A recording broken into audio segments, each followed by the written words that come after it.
Hello, everyone. Welcome to today's talk. We're going to be having Raghav Mishra give an introduction to machine learning. He'll be up here in a second, but in the meantime, I should just tell you about next week events. We have Canva on Tuesday giving a talk, the Canva experience, interning at Australia's hottest startup. And on Thursday, we're going to be having Vivian Court come up with some like talk on the live stream with traders and some business people, which is going to be super interesting. So yeah, here is Raghav. I'm just going to hand it over to him now. Thanks. Hello, everyone. My name is Raghav Mishra. You can call me Raggy. And I'm just going to tell you a bit about myself. I am a fourth-year mechatronic engineering student, and I have done a lot of machine learning. I was an intern at Petro Data Science, a startup in Brisbane. I was an intern at CSIRO's Robotics and Autonomous Systems Group. And this summer, I just came back from Microsoft's Automated Machine Learning Group in Seattle. So that was pretty cool. So I have a lot of interests. My main interests focus around robotics and stuff like control theory and optimization theory. And there's also lots of other stuff like physics and signal processing, and obviously machine learning. So this talk is about what machine learning is. So the basic principles on which it operates, how it works and why it works, and also about what machine learning isn't. So there's a lot of opinions that media pushes about machine learning and especially artificial intelligence, quote unquote. And not all of them are very accurate. So yeah, and also how we so a bit about the history of machine learning. So how machine learning has evolved as a field, and how we came to use it as such a common feature in our modern technologies. And obviously, machine learning is a massive field, and there's no way I can teach you all of it in like less than an hour. So I will teach you how you can get started. So the prerequisites you need and the courses I recommend to actually get started in different parts of the field. As a preface, there's a lot of equations on my slides, and they don't say a lot, but they can be scary to some people. But remember that equations are just a way to write down some concepts. And so I will be explaining the concepts both by word and graphically where possible. And just remember that the equations are just writing down the same thing in a precise manner. So if you just focus on the concept, it shouldn't be too big an issue. So machine learning as a field is a field of applied maths. Even though it's categorized as such by many schools, it's not really resembling a lot of other computer science coursework. So it doesn't look a lot like algorithms or like compilers or automata theory or anything. So a lot of the prerequisites you need are more similar to what you would see in a engineering or physics degree. So you should be comfortable with multivariate calculus, so Maths 1052, probability and statistics, so any other intro of stat courses, and some linear algebra.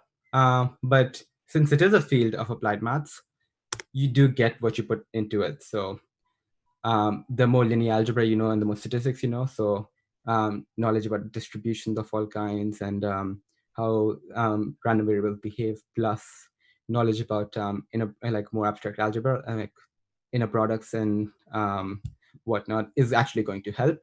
And machine learning is all about optimization. So optimization theory obviously helps, and it's done on computers with floating point numbers, and numerical analysis is very important. But it is a field of maths, so basically all maths that you learn will end up being useful one way or another. The more you learn, so differential geometry or topology all have applications in machine learning, and the more you learn, the better you're able to understand how your data is distributed and how machine learning works and can be understood. So what is machine learning fundamentally? Well, fundamentally, machine learning is about statistical and data-based optimization of general mathematical models. Now, it's a bit of a mouthful, but we can break it down. So what is a mathematical model? Well, a mathematical model is a it's a model that quantitatively describes how something behaves. So, say for example, a model of a car could tell you how a car behaves in different scenarios. So, given the knowledge about the friction and the torques that the car can produce, it will tell you how the car can behave. A general mathematical model is a, a model that can describe how a variety of things can behave. So a normal model of a car can describe how many different cars behave depending on which friction and torque you put in to the actual model. But a general mathematical model, well, it could describe a car, or it could describe a plane or a person's behavior or anything. So machine learning is about having these general mathematical models and choosing their best parameters based on data that you collect about the system. So you go out, you don't understand how the system behaves exactly. So you go out and collect some data, and then you use it to better your parameters for a general mathematical model. So you can have a model that describes your system. Now the field can be split up into like three main ways of doing machine learning. So you can do machine learning in a supervised manner. So that's where you have inputs and outputs, and you want to be able to predict your output based on your input, given all of this input-output mapping data. This is what most people think about when they think about machine learning. It's what most of the examples are. And it's probably the best way I can start giving an introduction to the field. So I'm going to be focusing on this entire talk. But there's other ways of doing machine learning. You can do it in an unsupervised manner. So maybe you don't have an expected output, but what you can try and do is give all of the data to a machine learning algorithm, and the algorithm will try and try and predict some structure or patterns within the data that you couldn't have seen otherwise. Somewhere between the two, in terms of having data, is reinforcement learning. So imagine you don't have input or output data. What you do have is you have the system, and you can connect your machine learning algorithm to that system, and the algorithm can explore the system. So give it different inputs and see the output and learn. So create its own data and learn based on that. And that's more of the fancy gaming approaches. So for example, like when you're beating Go or StarCraft or any other um, fancy games, or maybe in robotics, etc. So yeah, let's start off focusing on the more supervised learning side. So we can break down supervised learning into four separate parts. You have data, you have model, you have a loss function or objective function, and you have an optimization method. So let's put some labels here because there's some fancy symbols here. So, whoa, yeah, that's my bad with the slides. I'm just gonna have here. All right. So this is your input X, this is your output Y, and you've got a whole bunch of data that maps your input X to your output Y, and then you've got some f of X and theta, where theta are your model parameters, and then you've got some predicted output. So what you want to do is you've got input and you've got output and you've got a model. You want to choose theta such that f of X theta equals or is at least close to Y. So Y predicted is close to Y. Now, how do you do that? Well, first of all, you start up coming up with an objective function or a loss function. So this loss function is a way of quantifying how good your model is. So generally in machine learning, what you try to do is you try and minimize the loss function. So you take your Y predicted, you take your Y, and you try and this loss function is low if your model is really good and high if your model is bad. And you try and minimize this loss function. How do you do that? Well, that's when you come up with an optimization method. And the optimization method's job is to take the loss function and come up with better estimates for what theta should be. So let's give some examples here. Your data can be anything really. It can be table of numbers, or it can be images, it can be text, anything really. Models can be pretty wide and varied too. So a lot of you have probably seen linear systems in your math classes. So it can be a linear system, or it can be one of the fancy machine learning models like support vector machines or decision trees. Or if you're really, really fancy, you can go into deep learning where your models are neural networks. Loss functions can be pretty varied too. You can measure distances. So if you're a math major, you know your p-norms, whatnot. It can be it can be the sum of your error squared. So this is what you call a least squares problem. You've probably seen that in maths too. Or it can be one of the fancy ones like hinge loss, cross entropy, etc. And optimization, like you've probably seen, if you've done some math courses, you've probably seen different types of data and like different types of models and different objective functions. So like you've probably seen data being used with least squares, for example. What you haven't seen probably is optimization methods, if you haven't done some kind of optimization course. So there's all sorts of fancy optimizers. Um, the main one that we use in machine learning is gradient descent and all of its different variants. So gradient descent with momentum, Adam, etc. Now, what does this? So let's look at the process overall. If you have a problem to solve, so you've got some inputs. Say, for example, you want to predict house prices based on all sorts of features, like you want to predict your house prices based on your area of the house, distance to the nearest school, etc., etc. And so what you do is go out and start collecting all that information plus the price of the house. So the area, whatever, and how that maps to the price. Then you describe a loss function. This loss function tells you how good or bad your predictions are going to be.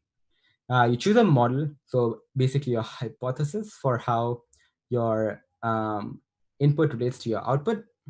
And for the model, you start off with some initial random parameters because you don't know what the parameters are going to be at the start. You just choose them randomly. And then you iteratively again and again make changes to your model parameters such that the loss is minimized. So you make changes again and again to your model parameters that you started off randomly with, and you change them so that the loss is minimized, meaning your model is performing better. And that is where the optimization method comes in. So I'm going to start off with the vanilla gradient descent optimizer, which is basically as simple as you can get. So a general optimizer takes theta and it takes and reassigns it to theta minus some change. So your optimizer is G. It takes your loss function in, and based on that, gives you a change in your parameter values. Yeah. Specifically, in a gradient descent optimizer, you take the gradient of your loss function with respect to your input parameters, scale it by some learning rate, and then you subtract that to theta. Now, that's a lot of fancy words I threw at you, but here's what it means in general. So you've got a graph on the top and on the right here, and your x is your input variable. It's your model parameter. So it's the parameter of the model that decides what your output is going to be. And then on the y-axis you've got your loss function. So the higher it is, the worse the model is, and the lower it is, the better a model is. So say you start off at the top here at the starting point, and what you want to do is you want to take steps again and again until it reaches convergence. So at the bottom of that graph. Let's look at how we can do that using calculus. So this is a one-dimensional problem. We can use simple high school level one-dimensional calculus. So let's look at the starting point, and that we calculate the gradient, or rather the derivative of your loss function f of x with respect to your model parameter x. And we see that the model parameter, the derivative here is negative. So if it's negative, that means sloping downwards. So if you go forward a bit, it should decrease. Your loss function should decrease. So how do we accomplish that? Well, so essentially we assign x to x minus some lambda times df(x). So we subtract from x the derivative multiplied by some scalar. And that scalar has to be positive and relatively small. And so what that does is it takes a step forward by some amount proportional to the derivative. And that's called your learning rate. It's basically the size of your steps that you can take. If you take steps steps that are too large, then you end up screwing up because, say for example, let's get a pen here. Say if you take steps too much, then you can go all the way to that side, and just like keep taking steps backward and forward, then that's not good. So you want them to be relatively small so as to actually go downhill, but to be large enough that it's actually going downhill at a fast rate. Cool. So that works for this very simple one-dimensional function. How do we scale that to machine learning when we've got like hundreds of different variables? Well, the thing is, it doesn't change that much. So all you have to do is you change out this derivative for a gradient. So instead of having x equals x minus lambda df dx, you have x equals x equals x minus lambda gradient of f with respect to x. And so you can see in the graph on the right, if you start off with this in the top of the hill here, all you have to do is you take steps again and again to reach the bottom of the hill to the right. And that's it. That's all machine learning is. Let's go through an example. So say you have say you want to predict the income of a person, and the only item that you have to predict it is experience, and that's the only predictor of income. We start off with some base income and we increase every year based on that experience. So first of all, we collect lots of data. We go out to hundreds of people, or we make a website where they can upload their whatever salary and how much experience they have, and then we come up with a model. So we're going to say that the income is an affine function of experience. That is to say, income is equal to some scalar times the number of years and experience you have plus some base salary. And we're going to choose a loss function you've seen before, probably least squares. So we've got the squares of the differences, and we're summing them up and squaring them. So income minus income predicted squared. So the error in your predicted income squared, and you sum it up for all of your predictions. And now we have to try and minimize that. Now, how do we, now we have a data and we have a model and we have a loss function. How do we actually implement the gradient descent method to actually make a model work? Well, I'm going to use this library called PyTorch. So PyTorch is a library for Python, and it's generally used for deep learning, but it's low level enough that you can basically implement any sort of math you want in it. Now, the fancy thing about PyTorch is that it has an auto differentiation library built in. So you don't have to calculate derivatives yourself. All you have to do is just you just have to write down what needs to be done a gradient descent against, and it will do it for you. So let's step through this code one by one. I'm gonna have a pen here. So first of all, we import PyTorch, and I'm gonna say there already exists some data file where we have NumPy arrays. So essentially like arrays where we have defined a 1D input and a 1D output. And we just convert it into PyTorch variables here. Then we have to define a model variables, theta1 and theta2. So theta1 and theta2 are tensors. I'm not going to go into a definition of a tensor. Essentially, it's just a multidimensional vector or multidimensional matrix, whatever. And in here, what we're saying is theta1 and theta2 are scalars right now. They're scalars with the values 4 and 5 respectively. I just chose them randomly. It doesn't matter what the values are. And I'm going to say that we required PyTorch to compute the gradients of these theta1 and theta2. Then we define a model then we define a model for us to use. So theta1 times input plus theta2 is equal to this model function. Then we define the loss function. So the loss function is we calculate the error, which is y minus y predicted. Then we sum them up after squaring them. And that's your loss function. Now we actually come to the gradient descent step. So first of all, I'm going to define some arbitrary learning rate. Hopefully that works.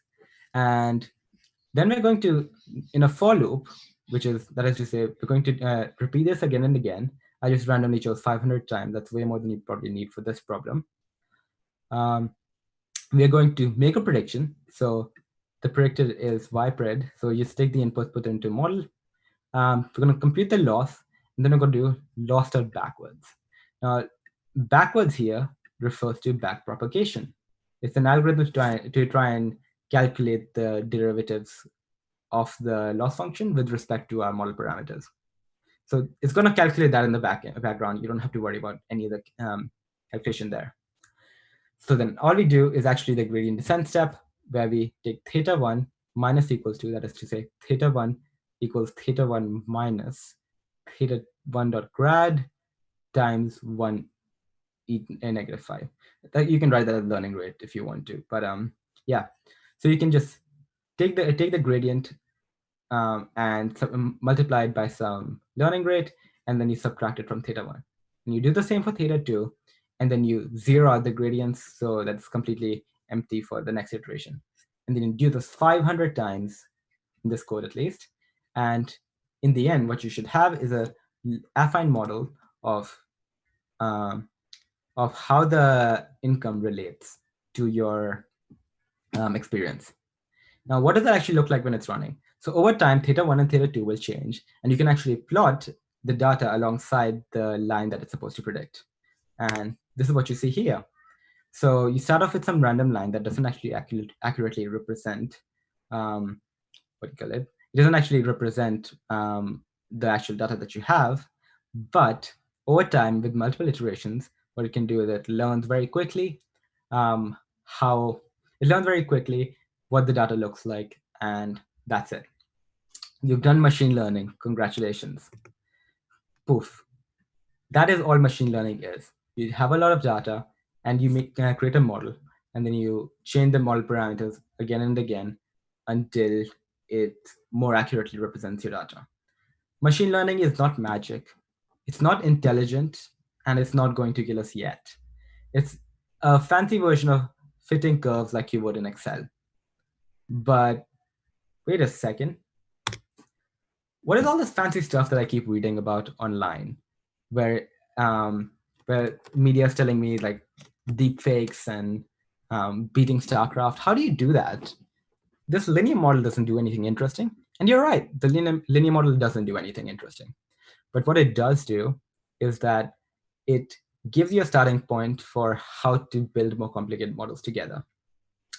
So yes, this linear model doesn't do much, but what you can do is you can make a more complicated model, and you can come up with fancy loss functions, and you can combine it in various different ways to do much more interesting things. So for example, let's start off with probably the craze of the machine learning world for the last almost a decade: neural networks. So a neural network is like a linear model, but instead of just being a linear model, you add to it, you put it through some nonlinear function at the end. So if you recently been reading about coronavirus, you know what a logistic function looks like. So for example, here's your linear model. Let me get a pen. Here's your linear model, and x is your input, y is your output. So here's your linear model, and say this is your nonlinear function. Sigma is your nonlinear function. Say it's a logistic function or something else fancy. All you have to do is take a linear model, send it through this logistic function, then you take the outputs of that, and then you send it through another linear model, which is this. Then you send that again through the logistic functions. Then you take another linear model. Then you send that again through this logistic function. Essentially what you have is you have a cascaded linear model with nonlinearities in between. And based on depending on the number of dimensions you have, this can be represented using this neural network. So this can be your X, this can be your next, essentially every single layer that you have has multiple different variables within that vector, and that ends up being shown as different neurons. And neural networks are very powerful models. So you can theoretically prove that they can represent any function if they're big or deep enough, so like wide or deep enough. And and that means that they are very general models. So if they can represent any function, you can, in theory, um, do any sort of computation with them that you want to. So you can use them as a model for anything.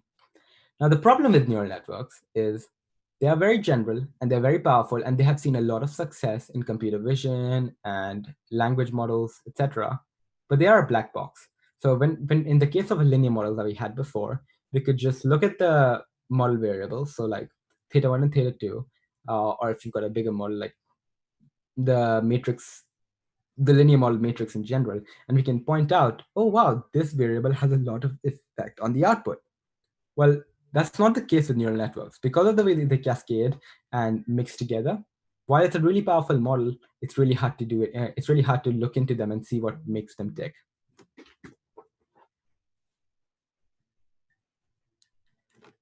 All right, so why is neural network all the craze? Well, I suppose neural networks have been able to do a lot of really fancy things. They've been able to do a lot of fancy things that you wouldn't have expected. So on the top left here, you can see them doing pose estimation. So estimating the actual 3D pose of people. You can see them do object detection. On the bottom left, you can see style transfer. So you give it an image, you give it some sort of style image, and it rewrites the first image in the style of the other one. And believe it or not, on the bottom right, all of these faces, they're not real faces. They're generated by machine learning. And you can actually they exist in some sort of latent space, and you can there's a bunch of numbers dictate what they look like, and you can smoothly move them around and transform them into each other, and it's amazing. So yes, the neural networks are all of the craze right now. But how did we come to this?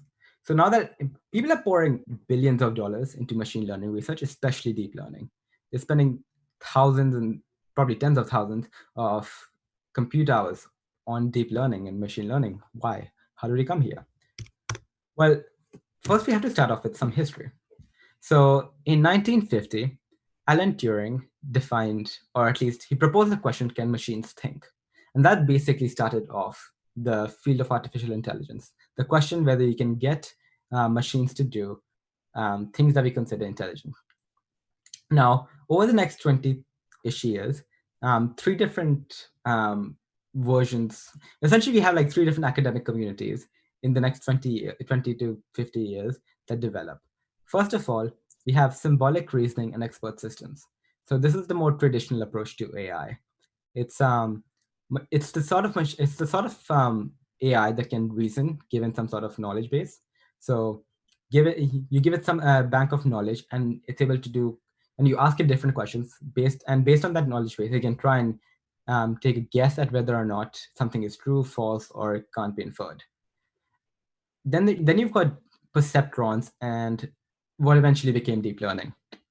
And that came from more the biological side, so the system neuroscience and computational neuroscience approach, where you try and model how neurons work and you try and use them to do computation. And then finally, you've got statistical learning and probabilistic models.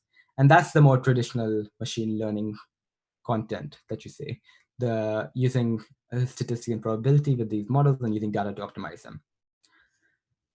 So let's start off with symbolic AI.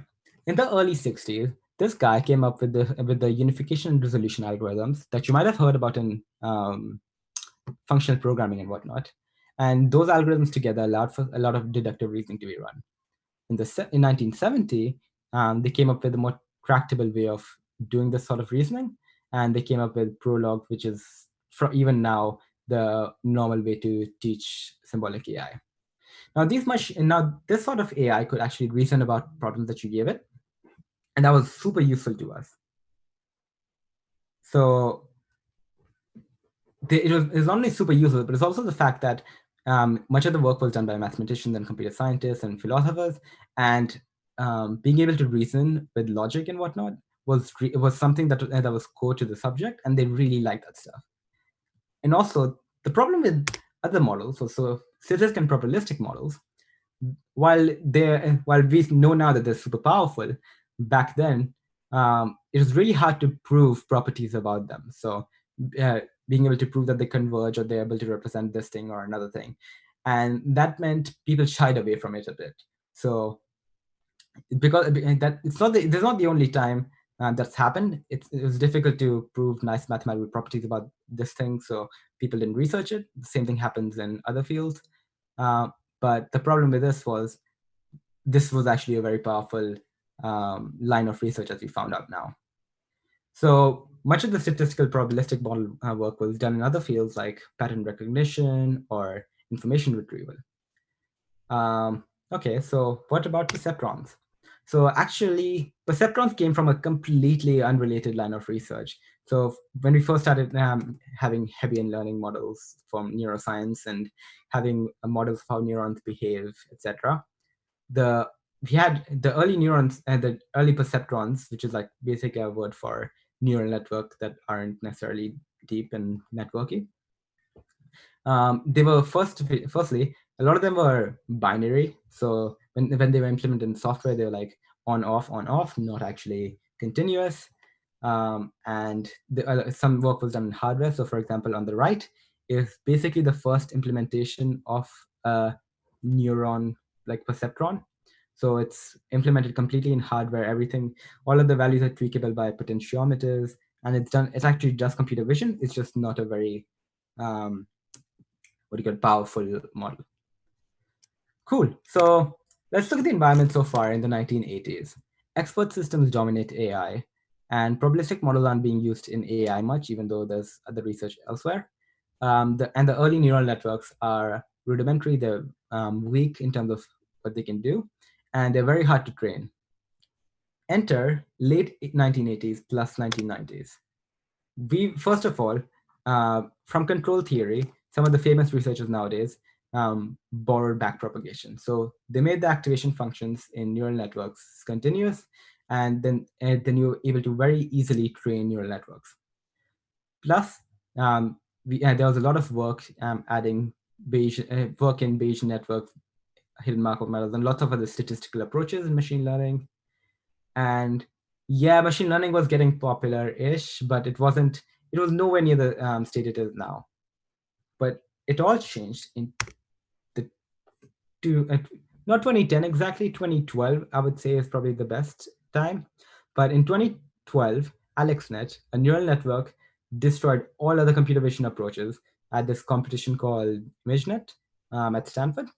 And it was an incredibly simple neural network. All it was um, a specific type of neural network called a convolutional network, and it was just like relatively deep, like it just had a lot of layers, and that's it. And it destroyed the competition by like 10%. So the error rate was like 25%. They went straight to 15, which was unheard of. Then we realized that deep learning was incredibly powerful. And since then, it was only 4 years later that we actually beat human performance in that task with the advent of ResNet. And there was very little change from 2012 to 2016, for example, because all we did was just keep stacking more layers, and it worked. It's a bit different now, but we have some incredibly interesting and powerful models. So bottom left is the same result that I showed before. Artificially generated faces using generative adversarial networks. So these are completely new faces that don't actually exist in the real world. Bottom right is this thing called BERT. So it's natural language processing. Complete right is which is a convolutional neural network, so that works with images, etc. And then you've got AlphaGo. AlphaGo is a combination of traditional symbolic AI sort of work, so search algorithms, etc., combined with deep learning approaches to make it stronger, and that actually beat the grandmaster in Go, a game that people thought was unbeatable. So the question becomes, how do I join on the hype train? So yes, everyone wants to do machine learning nowadays, and everyone wants to do machine learning, but people don't actually know how to get started. Um, and there's a lot of bad advice in the field. So what you'll see is that a lot of people get stuck in something called MOOC hell. So MOOC stands for Massively Online Open Course. What do you call it? Hell. So what they do is they go through a lot of courses and they just keep going through courses. Um, I have I try and make a plan so that um, it's comprehensive as possible. So you're less likely to feel like you don't know enough to actually start on projects, etc. So first of all, you need to get started with maths. You should minimum do 1051, 1052. It really helps to do 2001. You should do an intro statistics subject like 2202 or 1301. Some additional statistics helps. And what I found is that not everyone in their degrees has the opportunity to do all these courses, maybe because they haven't, uh, they don't have the electives or they want to learn it at home. So my go-to way of learning something when I can't do courses on it is MIT OpenCourseWare. It's like a website where you can look up how to you can basically look up a bunch of MIT courses, and they've uploaded lecture slides or even lectures and assignments, etc., for series on YouTube. Also, I like for once you've gotten this stuff down, you can move on to classical machine learning.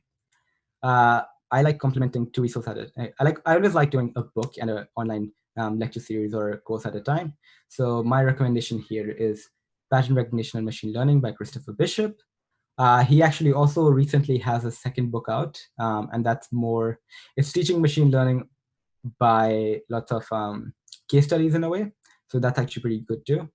And you can pair that book with the machine learning course by Columbia X on edX. What I found is that it is actually significantly harder than the most popular machine learning course. So Andrew Ng's course on Coursera is actually probably the most recommended machine learning course on the internet. What I found is that first it's really old now. Secondly, it is very hand wavy. There's constantly times where it tells you to ignore things if you don't understand them. I don't think that's a good approach in teaching machine learning. And what I found is that it's actually if you look at it, Andrew Young's original Stanford course, CS something on Stanford, is more comprehensive than the course on Coursera. So if you can go through the original materials for that, that's fine too.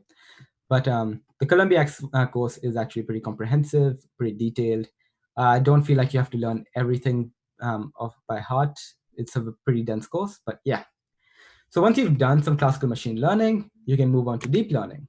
So deep learning what we found is that once you move from classical machine learning and to deep learning, we introduce a lot of different, there's a lot more different challenges that we encounter in the real world.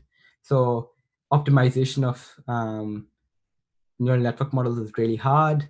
Plus, you can get into neural network architectures and lots of different issues that come up with having such a general but complicated model. So yeah, I recommend Deep Learning by Goodfellow. It's a really nice book. It has varied levels of difficulty at different parts. You can skip the parts you don't understand. There's actually some theory stuff that doesn't matter too much.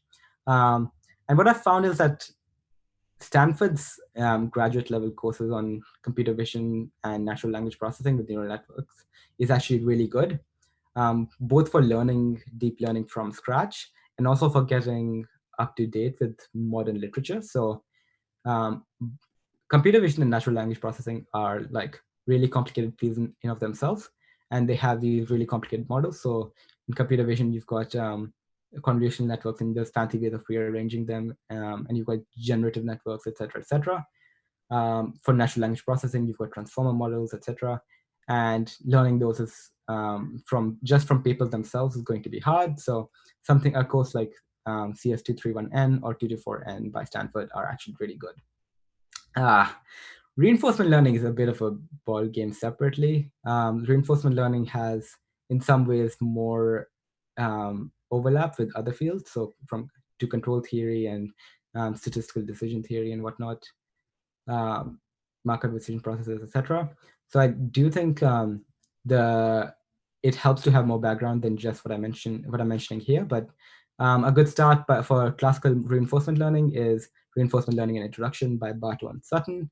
Really nice book, but it focuses mainly on traditional methods of reinforcement learning, not any deep neural network stuff. And what we found is that traditional methods don't actually scale that well without neural networks to hard problems. So what you can follow that up with is Berkeley's deep reinforcement learning class. It's online. It's taught by Sergey Levine, which is nice. I don't mention it here, but OpenAI, one of the research centers that does a lot of reinforcement learning stuff, they have their own online textbook of sort called Spinning Up AI, and that's actually pretty good too on getting up to date with modern deep reinforcement learning subjects and whatnot. And yeah, that's it. Thank you for the talk. Oh no, wait a second. So yeah, machine learning libraries. So when you're doing machine learning, you're mostly thinking about the theory. Assuming you actually want to do machine learning and not wrapping machine learning around in other applications, the main thing you're thinking about is theory. So what you do is you use different frameworks. So one framework is scikit-learn. Scikit-learn is a framework for really simple classical machine learning. It's really powerful, and it's actually pretty great. And then you've got deep learning frameworks like PyTorch and TensorFlow. Between the two of them, I would recommend PyTorch over TensorFlow. I know TensorFlow is very popular online as like a starter framework. I think PyTorch is simpler to understand, easier to use, has less confusing documentation. So that's why I use it in my own tutorial here. Scikit-learn is really nice, so that's why you can actually see how simple the code becomes. So here I'm showing something like a simple vector machine classifier and how easy it is to train it. So for example, all you have to do is given your data, you initialize your whatever, like your whatever model you want. So here it says support vector machine classifier. And then you just take the classifier.fit with your input and output, and then you can do prediction whenever you like. And that's it. Thank you for joining me to this in this talk. Do I have any questions? All right.